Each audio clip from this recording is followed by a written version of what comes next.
আমার খালা ছিলেন একজন অসাধারণ সুন্দরী নারী, বয়স ছিল তার ৩০-এর কাছাকাছি। তিনি সবসময় খুব যত্নশীল এবং দয়ালু ছিলেন। খালু প্রায়ই বিভিন্ন কাজে ব্যস্ত থাকতেন, যার ফলে খালা অনেক সময় একাই থাকতেন। সেই সময়গুলোতে খালা আমাকে প্রায়ই তার সাথে সময় কাটানোর জন্য ডাকতেন। আমি খুশি মনে তার কাছে যেতাম এবং আমরা একসাথে অনেক গল্প করে কাটাতাম। একদিন খালা আমাকে বাড়িতে আসার জন্য বললেন, আর আমি খুশি মনে তার আমন্ত্রণ গ্রহণ করে সেখানে গেলাম। আমি যখন খালার বাড়িতে পৌঁছালাম, তখন খালা বাথরুম থেকে বেরিয়ে আসছিলেন। তার গায়ে সাদা রঙের পোশাক ছিল এবং তা কিছুটা ভেজা ছিল। তাকে ওই অবস্থায় দেখে আমি একটু অবাক হয়ে গিয়েছিলাম। সত্যি বলতে খালা খুবই আকর্ষণীয় ছিলেন, তাকে দেখে মনে হতো না যে তিনি একজন বিবাহিত নারী। একদিন তিনি হেসে বললেন, চলো, আজ থেকে আমরা আরও ভালো বন্ধু হই। অনেক দিন পর এমন আড্ডা দিয়ে এত মজা করলাম আর এত হাসলাম। আমি হেসে উত্তর দিলাম, তাহলে কি আগে আমি আপনার বন্ধু ছিলাম না? খালা হেসে বললেন, বন্ধু ছিলে, কিন্তু এতটা ঘনিষ্ঠভাবে না। আমি মজা করে বললাম, খালা, গাল লাল করো না, আমি কিন্তু পালাচ্ছি। এ কথা বলেই আমি হাসতে হাসতে দৌড় দিলাম, আর খালাও মজা করে আমার পেছনে দৌড়ালেন। তিনি হাসতে হাসতে বললেন, একটু দাঁড়াও, দেখি ধরতে পারি কিনা। কিছুক্ষণ পর খালা হেসে থেমে গেলেন। পরে চেয়ারে বসে নিয়ে বললেন, এখন একটু বিশ্রাম নেই। খালা ক্লান্ত দেখাচ্ছিলেন। আমি তার পাশে গিয়ে মজা করে বললাম, খালা, এত তাড়াতাড়ি ক্লান্ত হয়ে গেলেন নাকি? আমার কথা শুনে খালা আমাকে তার ঘরে নিয়ে গেলেন।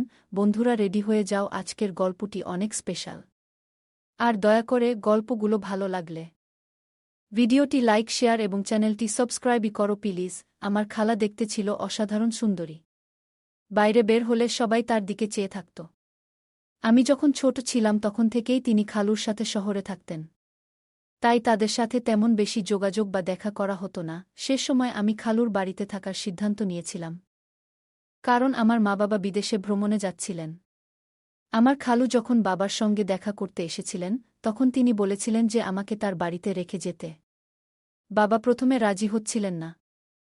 বাবা প্রথমে না করতে চেয়েছিলেন, কারণ তিনি জানতেন যে আমি এখন বড় হয়েছি এবং নিজের যত্ন নিতে পারি। তবে খালুর অনেক বোঝানোর পর বাবা রাজি হয়ে গেলেন, আর এতে আমি খুব খুশি হলাম, কারণ আমারও ইচ্ছা ছিল খালুর বাড়িতে যাওয়ার। খালা প্রিয়ার বিয়ে হয়েছিল আমার খালুর সাথে প্রায় কয়েক বছর আগে। তখন আমি ছোট ছিলাম, কিন্তু খালাকে দেখে আমার খুব ভালো লাগত।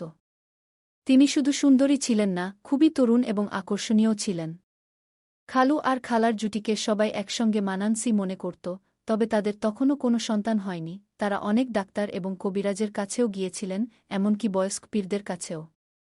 কিন্তু তাও কোনো সমাধান পাননি। সবশেষে তারা তাদের ভাগ্য মেনে নিয়ে ধৈর্য ধরেছিলেন। খালু আর খালার মধ্যে অনেক ভালোবাসা ছিল, আর আমার মনে হয় খালু কখনোই খালার সঙ্গে কোনো মুহূর্ত অপচয় করেননি।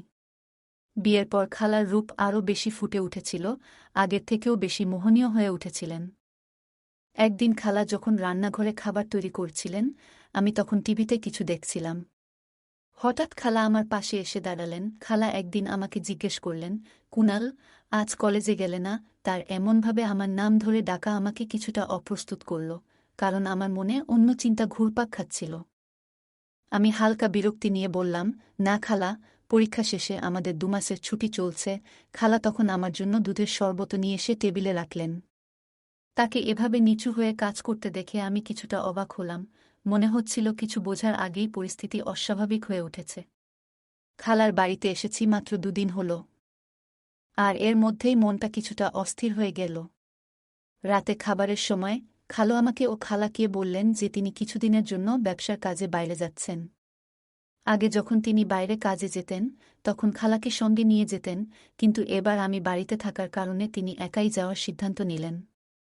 তাই তিনি আমাদের দুজনকে বাড়িতে রেখে চলে গেলেন। এরপর আমি খালার বিভিন্ন অভ্যাস লক্ষ্য করতে শুরু করলাম। আমি দেখলাম খালা বেশিরভাগ সময় কফি পছন্দ করেন। খালা যখন আমার সামনে বসেছিলেন, আমি হেসে বললাম, খালা, আপনি দুধ চা কেন খান না? দুধ তো স্বাস্থ্যের জন্য খুবই ভালো। তখন খালা হেসে বললেন, আমার স্বাস্থ্যের কোনো সমস্যা নেই, তাই নিজেকে সক্রিয় রাখার জন্য আমি কফি পান করি। পরের দিন আমি আমার মোবাইলে গেম খেলছিলাম, হেডফোন লাগানো ছিল। খেয়ালই করিনি কখন খালা এসে আমার পাশে বসে আমার গেম খেলা দেখছিলেন। গেমের মধ্যে আমরা বন্ধুরা গেম খেলার সময় মজা করছিলাম এবং রসিকতা করছিলাম, যা হয়তো শালীনতার সীমা ছাড়িয়ে যাচ্ছিল। খালা আমার এসব কথা শুনে একটু অস্বস্তি অনুভব করলেন। তারপর তিনি আমার কাঁধে আলতো করে হাত রেখে তার উপস্থিতির জানান দিলেন। খালাকে নিজের পাশে বসে থাকতে দেখে আমি খুব লজ্জা পেলাম, বুঝতে পারলাম যে খালা আমাদের কথোপকথন শুনে ফেলেছেন। তখন খালা আর কিছু বললেন না। এরপর খালা তার ঘরে চলে গেলেন, আর আমার নিজের আচরণ নিয়ে খুবই খারাপ লাগল। সন্ধ্যায় আমি খালার ঘরে গিয়ে বললাম, খালা, আজ আমাকে 1 কাপ কফি বানিয়ে দাও। খালা মুচকি হেসে বললেন, কেন নয় আমার ছেলে? শুধু 2 মিনিট দাও, আমি একটু ফ্রেশ হয়ে নিচ্ছি, তারপর কফি বানিয়ে দিচ্ছি। তিনি উঠে ওয়াশরুমের দিকে চলে গেলেন। আর আমি টিভি লাউঞ্জে গিয়ে বসলাম। সেখানে একটি ফুলদানি ছিল, যার একটি ফুল আমার খুব ভালো লেগেছিল। আমি সেই ফুলটি তুলে নিলাম। ঠিক তখনই খালা আমাকে ডাকলেন। আমি উত্তর দিলাম যে আমি টিভি লাউঞ্জে বসে আছি।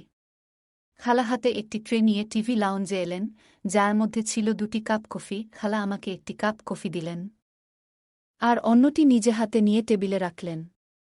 আমি যেই ফুলটি হাতে ধরে রেখেছিলাম সেটি খালার চুলে লাগিয়ে দিলাম।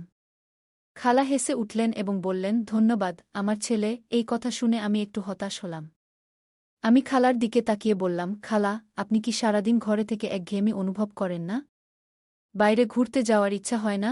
তখন খালা বললেন, না কুনাল, আমি তোমার খালুর সঙ্গে মাঝে মধ্যে বাইরে যাই, কিন্তু তার ছাড়া একা কোথাও যাইনি। আমি চুপচাপ কফি পান করতে লাগলাম। রাতের খাবারের পর আমি টিভিতে একটি সিনেমা চালালাম এবং খালার সঙ্গে বসে দেখতে শুরু করলাম। খালা মনোযোগ দিয়ে সিনেমাটি দেখতে লাগলেন। হঠাৎ সিনেমার একটি দৃশ্য দেখে খালা বললেন, এ তো সেই বাজে জিনিস যা তুমি পাবজি খেলার সময় করছিলে।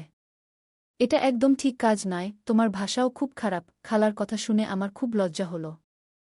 তারপর খালা আমাকে বললেন, আমি তোমার মায়ের সঙ্গে কথা বলবো, যাতে তিনি তোমার উপর একটু নজর রাখেন। তুমি নিয়ন্ত্রণের বাইরে চলে যাচ্ছ। আমি খালার দিকে তাকিয়ে বললাম, প্লিজ খালা, আমাকে ক্ষমা করে দিন। আমার ভুল হয়েছে। আমি আর কখনো এ ধরনের ভাষা ব্যবহার করব না। আমার বন্ধুরা এমন কথা বলে, তাই আমি তাদের উত্তর দিই। এইভাবে কথা শেষ করলাম। খালা আমার কথা শুনে হেসে উঠলেন এবং বললেন, ভয় পেজো না, আমি কাউকে কিছু বলবো না। আমি জানি তরুণ ছেলেরা কখনো কখনো কেমন কথা বলে। ঠিক আছে, আরেকটা সিনেমা চালাও। এইটা কি দেখছ? তখন আমার মনে স্বস্তি ফিরে এলো। আমি খালাকে জিজ্ঞাসা করলাম, আপনি কোন ধরনের সিনেমা দেখতে পছন্দ করবেন? তিনি বললেন, কোনো বলিউড সিনেমা চালাও। আমি একটি বলিউড সিনেমা চালিয়ে দিলাম। খালা মনোযোগ দিয়ে সিনেমাটি দেখতে লাগলেন, আর আমি তার দিকেই তাকিয়ে রইলাম। তিনি আরাম করে সোফায় বসে একটি পা অন্য পায়ের উপর তুলে রেখেছিলেন। আমিও তার মতো করে একটি পা অন্য পায়ের উপর রাখলাম। মনে হলো খালা আমার এই আচরণটি লক্ষ্য করেছেন এবং তার মুখে হালকা হাসি ফুটে উঠল। তিনি সোফার এক পাশে বসেছিলেন, আর আমি বসেছিলাম অন্য পাশে। খালা হেসে সোজা হয়ে বসে গেলেন, আর আমি আবার তার নকল করার চেষ্টা করলাম। তখন খালা জোরে জোরে হাসতে শুরু করলেন এবং বললেন, কুনাল, তুমি আমার নকল কেন করছ? আমি তার দিকে তাকিয়ে মৃদু হেসে মাথা নাড়লাম। তখন তিনি মজা করে বললেন, কেন আমাকে বিরক্ত করার চেষ্টা করছ? আমি হেসে বললাম, হ্যাঁ, একটু তো। তারপর খালা আরও বেশি করে হাসতে লাগলেন। আমি মজা করে বললাম, অনেকদিন হলো কেউ আমাকে বকাঝকা করেনি বা কোনো শাসন পায়নি। আপনি এতটা একঘেয়েমি নিয়ে সারা দিন কাটিয়ে দিচ্ছেন। খালা আমার কথা শুনে কিছুটা অবাক হলেন এবং বললেন, কুনাল, আমি কি সত্যিই একঘেয়ে? আমি হেসে বললাম, জানি না, আমার কি হবে একা একা থেকে। খালা মৃদু হেসে বললেন, তোমার যদি ভালো সঙ্গী দরকার হয়, আমি ব্যবস্থা করতে পারি। তিনি আমাকে খুব সরল আর মজাদার মনে করছিলেন, যা আমার জন্য ভালোই ছিল। এই ধরনের কথাবার্তা চালাতে চালাতে খালা আমার সঙ্গে আরও বেশি স্বাভাবিক হয়ে গেলেন। রাত যখন প্রায় 12টা বাজে, তখন খালুর ফোন আসলো, আর তিনি উঠে নিজের ঘরে চলে গেলেন। আমি কিছুক্ষণ অপেক্ষা করলাম। আমি সিনেমা দেখা শেষ করে এলইডি বন্ধ করে আমার ঘরের দিকে যাচ্ছিলাম। ঠিক তখনই খালার ঘর থেকে তার মৃদু আওয়াজ শুনতে পেলাম। তিনি বলছিলেন, তোমাকে খুব মিস করছি, জানো না কিভাবে এই দিনগুলো কাটাচ্ছি। অন্যদিকে খালু কি বলছিলেন তা আমি শুনতে পাইনি, কিন্তু খালার কথা শুনে আমি কিছুটা অবাক হলাম। খালা খালুকে আরও অনেক কথা বলছিল আর তাকে তাড়াতাড়ি বাসায় আসতে বলছিল। খালা অনেকক্ষণ রাতে খালুর সাথে কথা বলেছিল। সকালে উঠে দ্রুত ফ্রেশ হয়ে আমি আমার ঘর থেকে বের হলাম এবং টিভি লাউঞ্জে এলাম, কিন্তু সেখানে কেউ ছিল না। পরে আমি খালার ঘরের দিকে গেলাম, দরজা বন্ধ ছিল, অর্থাৎ খালা তখনও ঘুমাচ্ছিলেন। আমি কিচেনে গিয়ে নিজের জন্য কফি বানালাম এবং কিছু টোস্ট গরম করে টেবিলে বসে নাস্তা করতে শুরু করলাম। আমি নাস্তা করছিলাম, ঠিক তখনই খালার ঘরের দরজা খুলল এবং তিনি বাইরে এলেন। আমাকে দেখে একটু লজ্জা পেয়ে বললেন যে রাতে ঘুম না আসার কারণে তিনি খুব দেরিতে ঘুমিয়েছিলেন, তাই সকালবেলা তাড়াতাড়ি উঠতে পারেননি। আমি মুচকি হেসে বললাম, কোনো সমস্যা নেই, আপনি যদি নাস্তা করতে চান তাহলে আমি আপনার জন্য তৈরি করে দিচ্ছি। খালা অবাক হয়ে বললেন, তুমি নাস্তা বানাতে জানো? আমি বললাম, আপনি দ্রুত ফ্রেশ হয়ে আসুন, আমি এর মধ্যেই নাস্তা প্রস্তুত করে টেবিলে রেখে দেব। খালা হাসলেন এবং পুনরায় তার ঘরে চলে গেলেন। এরপর আমি কিচেনে চলে গেলাম। খালা আমাকে দেখলেন এবং একটি চেয়ারে বসে পড়লেন। খালা ফ্রেশ হয়ে অনেক সুন্দর একটি শাড়ি পরেছিলেন, যা তাকে অনেক সুন্দর লাগছিল। আমি তার দিকে তাকিয়ে রইলাম, আর আমি তার সামনে টেবিলে নাস্তা সাজিয়ে দিলাম। খালা আমার দিকে তাকিয়ে মুচকি হাসলেন, তারপর আমার মাথায় হাত বুলিয়ে আমার চুলগুলো একটু এলোমেলো করে দিলেন। তিনি হেসে বললেন, তুমি তো বেশ বুদ্ধিমান। আমি ভেবেছিলাম তুমি আজকালকার ছেলেদের মতোই হবে, কিন্তু তুমি তো অনেক পরিশ্রমী। আমি খালার হাত ধরতে গেলে তিনি মুচকি হেসে আমার গালে হালকা করে একটা চাপ দিলেন এবং বললেন, তোমার চুল এলোমেলো হলেও তুমি আরও সুন্দর লাগছ। এরপর খালা নাস্তা করলেন এবং বললেন, কুনাল, তোমার অনেক ধন্যবাদ, আজ তুমি আমার দিনটা আনন্দময় করেছ। তিনি মজা করে বললেন, চলো আজ থেকে আমরা আরও ভালো বন্ধু হয়ে যাই। অনেকদিন পর এত মজা করে আড্ডা দিলাম আর এত হেসেছি। আমি হেসে বললাম, তাহলে কি আগে আমি আপনার বন্ধু ছিলাম না? খালা হাসতে হাসতে বললেন, বন্ধু ছিলে ঠিকই, কিন্তু এতটা ঘনিষ্ঠ ছিলে না। আমি মজা করে বললাম, খালা, আমার গাল লাল করো না। আমি পালাচ্ছি। এ কথা বলে আমি হেসে দৌড়ে গেলাম, আর খালাও হাসতে হাসতে আমার পেছনে ছুটলেন। তিনি মজা করে বললেন, একটু দাঁড়াও, দেখি তো ধরতে পারি কিনা। কিছুক্ষণ পর খালা হেসে থেমে গেলেন, আরাম করে বড় চেয়ারে বসে শ্বাস নিয়ে বললেন, এখন একটু বিশ্রাম নিই। খালা বেশ ক্লান্ত লাগছিলেন। আমি তার কাছে গিয়ে মজা করে বললাম, খালা, এত তাড়াতাড়ি ক্লান্ত হয়ে গেলেন? কথাটা বলতেই তিনি মুচকি হেসে আমার গালে হালকা টিপ দিলেন। আমি একটু অভিমানী ভঙ্গিতে বললাম, আপনার কাছ থেকে আর কোনো ভালোবাসা আশা করতে পারি না, আপনি তো একদম কঠিন। খালা স্নেহভরে তাকিয়ে বললেন, এমন কথা বলো না। এবং যেখানে তিনি গালে টিপেছিলেন সেখানে আলতো করে হাত বুলালেন। তারপর হঠাৎ হেসে বললেন, আমি একটু পোশাক পরিবর্তন করে আসি। কিছুক্ষণ পর তিনি বাথরুম থেকে লাল রঙের একটি পোশাক পরে বের হয়ে এলেন। তাকে দেখে আমি বিস্ময়ে স্তব্ধ হয়ে গেলাম। তিনি অসাধারণ লাগছিলেন। সোজা আমার দিকে এগিয়ে এসে বললেন, চলো আজ আমরা বাইরে ঘুরতে যাব। আমি চমকে গিয়ে বললাম, কি? আপনি তো বলেছিলেন যে আপনি খালুর সাথে ছাড়া বাইরে যান না, তবে আজ কিভাবে? তিনি মুচকি হেসে বললেন, আমাদের বন্ধুত্ব এখন অনেক গভীর হয়ে গেছে। আমি তোমার সাথে বাইরে যাচ্ছি কারণ আমার কিছু কেনাকাটা করতে হবে, আর আমরা ঘুরেও আসতে পারি। আমি বললাম, ঠিক আছে, তবে আমিও একটু পোশাক পাল্টে নিই, নিজেরটা একটু ঠিকঠাক করে নিই। হয়তো কোনো মেয়ে আমার দিকেও তাকাবে। খালা হেসে আমার পিঠে একটা মৃদু ধাক্কা দিয়ে বললেন, তুমি সবসময় মজা করো কেন? আমি হেসে বললাম, কি নিয়ে এত রাগ করছেন? খালা মুচকি হেসে বললেন, তোমার এসব কাণ্ডকারখানা নিয়ে। আমি মজা করে বললাম, আরে জীবনে একটু মজা না থাকলে তো জীবনটাই মাটি। না হলে সারা জীবন আপনি আমাকে একঘেয়ে বানিয়ে রাখবেন। খালা প্রথমে বুঝতে পারলেন না, কিন্তু যখন বুঝলেন তখন সঙ্গে সঙ্গে তার পায়ের জুতো খুলে বললেন, লজ্জা করো। না হলে এখানেই তোমাকে পেটাবো। আমি হেসে আমার ঘরে ঢুকে গেলাম। পরে আমরা একসঙ্গে মার্কেটে গেলাম। সেখানে গিয়ে দেখলাম যে খালাকে দেখছে সবাই তাকিয়েই থাকছে। লাল রঙের পোশাকে তিনি অসাধারণ লাগছিলেন। আমি মজা করে খালাকে বললাম, ম্যাডাম, আপনি যখনই বাইরে বের হন সবাই আপনাকেই দেখছে, যেন তাদের আর কোনো কাজ নেই। খালা হেসে বললেন, কুনাল, লজ্জা করো। আমি তোমার খালা। আমি মাথা নিচু করে বললাম, ঠিক আছে খালাজান। খালা হেসে আমার পাশে বসে বললেন, তুমি কখনোই ফ্লার্ট করা থেকে বিরত হবে না, তাই না? আমি মুচকি হেসে বললাম, কোনো দুর্ভাগা আছে যে আপনাকে নিয়ে ফ্লার্ট করতে চাইবে? খালা হেসে বললেন, বাহ, তুমি তো বেশ। একটু চুপ থাকার পর তিনি আমার খুব কাছাকাছি এসে কানে কানে বললেন, সত্যি করে বলো তো, তোমার কি কোনো প্রেমিকা নেই? আমি তার দিকে তাকিয়ে মিষ্টি হেসে বললাম, না, এমন কেউ পাইনি। আপনার মতো এত সুন্দর মেয়ে কোথায় পাব? আমি হেসে বললাম, গার্লফ্রেন্ড নয়, যদি জীবনসঙ্গী বানিয়ে নিতাম। খালা মিষ্টি হেসে বললেন, তুমি আমাকে এতটাই পছন্দ করো? আমি বিনয়ের সাথে মাথা নিচু করে বললাম, হ্যাঁ, আপনি আমার কাছে সবচেয়ে প্রিয়। খালা হেসে বললেন, তুমি কখনই মজা করা থেকে বিরত হবে না, তাই না? আমাদের মধ্যে এমন হাসিঠাট্টা চলতেই থাকল। সকালে খালা বললেন, কুনাল, দুধ শেষ হয়ে গেছে, একটু নিয়ে এসো। আমি সম্মতি দিয়ে মার্কেটের দিকে রওনা হলাম। ফিরে এসে ফ্রিজে দুধ রেখে খালাকে জানাতে তার ঘরে গেলাম। কিন্তু দরজার সামনে দাঁড়িয়ে আমি কিছুটা বিস্মিত হয়ে গেলাম। খালা স্নান শেষে তাড়াহুড়ো করে তোয়ালে জড়িয়ে বেরিয়েছেন।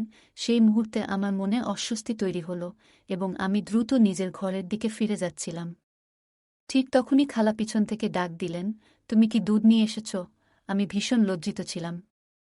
কিছু বলতে পারছিলাম না, শুধু মাথা নাড়লাম। খালা আস্তে আস্তে আমার দিকে এগিয়ে এলেন। আমি মাথা নিচু করেছিলাম, আর হঠাৎ খালা স্নেহভরে আমার মুখে হাত রেখে বললেন, সব ঠিক আছে তো? তিনি জিজ্ঞেস করলেন, কি হয়েছে? কেন এভাবে চুপ করে আছো? আমি তার চোখের দিকে তাকিয়ে বললাম, কিছু না, খালা। খালা আমার চোখের দিকে গভীরভাবে তাকিয়ে মুচকি হেসে বললেন, কুনাল, সত্যি বলো তো, আমাকে তোমার কেমন লাগে? আমি মাথা নাড়লাম এবং আবার মাথা নিচু করে বললাম, খালা, আপনি যদি ভাবেন যে আমি এই কারণে আপনার প্রতি আকৃষ্ট হচ্ছি, তাহলে আপনি ভুল ভাবছেন। আপনার সৌন্দর্য অবশ্যই অসাধারণ, কিন্তু সৌন্দর্যই সব কিছু নয়। খালা গভীরভাবে নিঃশ্বাস নিলেন এবং আমাকে এমনভাবে দেখলেন যেন আমি কোনো পাগল। আমি আবার মাথা তুললাম এবং বললাম, আমি কখনো চাই না যে আপনি সাময়িকভাবে আমাকে গ্রহণ করুন আর তারপর সারা জীবন আমাকে আপনার কাছ থেকে দূরে রাখুন। খালার জন্য এই মুহূর্তটা খুবই সংবেদনশীল ছিল। তিনি ধীরে ধীরে বিছানায় বসে পড়লেন এবং মৃদু গলায় বললেন, খালা আমাকে বললেন, এসো, এখানে এসে বসো। আমি ধীরে ধীরে তার পাশে গিয়ে বসলাম।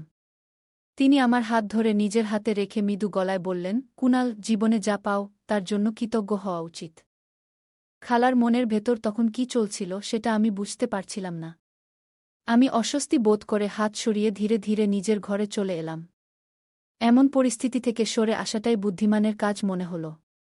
কিছুক্ষণ পর বাইরে এসে আমি বুঝতে পারলাম খালার ঘর থেকে কান্নার শব্দ আসছে। আমি দরজার কাছে গিয়ে জিজ্ঞেস করলাম, খালা, আপনি কি ঠিক আছেন? কোনো উত্তর এলো না, কিন্তু কান্নার শব্দ বন্ধ হয়ে গেল। আমি আবার জিজ্ঞেস করলাম, খালা, কেন কাঁদছেন? কি হয়েছে? ভেতর থেকে খালা উত্তর দিলেন, কুনাল, আমি একটু একা থাকতে চাই। দয়া করে তুমি নিজের ঘরে চলে যাও। আমি উদ্বিগ্ন হয়ে বললাম, আপনি তো ঠিক আছেন, তাই না? তিনি বললেন, হ্যাঁ, আমি ঠিক আছি। আমি কিছু বুঝে উঠতে পারছিলাম না কি করা উচিত। অবশেষে আমি নিজের ঘরে ফিরে গেলাম। কিছুক্ষণ পর খালা নিজেকে গুছিয়ে বেরিয়ে এলেন এবং আমার কাছে এসে ক্ষমা চাইলেন। সেদিনের পর থেকে আমি খালার প্রতি বিশেষ যত্নশীল হয়ে উঠলাম, কারণ তিনি ভীষণ একাকিত্বে ভুগছিলেন। আমি খালুকে ফোন করে দ্রুত বাড়ি ফিরে আসতে বললাম, কারণ খালা ছিলেন একজন তরুণ এবং সুন্দরী নারী, যিনি তীব্র একাকিত্বের শিকার হয়েছিলেন। খালা তার একাকিত্ব কাটানোর জন্য খুবই আকুল হয়ে উঠেছিলেন, তবে সৌভাগ্যের বিষয়, আমাদের মধ্যে এমন কোনো সম্পর্ক গড়ে ওঠেনি যা ভুল পথে যেত।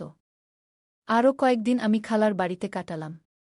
এরপর আমার মা-বাবা বিদেশ থেকে ফিরে এলেন এবং আমি নিজ বাড়িতে ফিরে গেলাম। এই ঘটনার মাধ্যমে আমি একটি গুরুত্বপূর্ণ শিক্ষা পেলাম, কখনো কোনো নারীকে একা বাড়িতে রেখে যাওয়া উচিত নয়। কারণ মানুষ ভুল পথে সহজেই বিপদগামী হতে পারে এবং ভুল সিদ্ধান্ত নিতে পারে। এছাড়া কোনো অনাত্মীয় পুরুষের উচিত নয় কোনো অনাত্মীয় নারীর সঙ্গে একা থাকা, কারণ এতে এমন ভুল হতে পারে যা সবার জীবনে বড় বিপদ ডেকে আনতে পারে। গল্পটা কেমন লাগলো জানাতে ভুলবে না। আরও মজার মজার রোমান্টিক গল্প শুনতে চাইলে ভিডিওটি লাইক, শেয়ার এবং চ্যানেলটি সাবস্ক্রাইব করতে এবং বেল আইকনটি ক্লিক করতে ভুলবে না। ধন্যবাদ।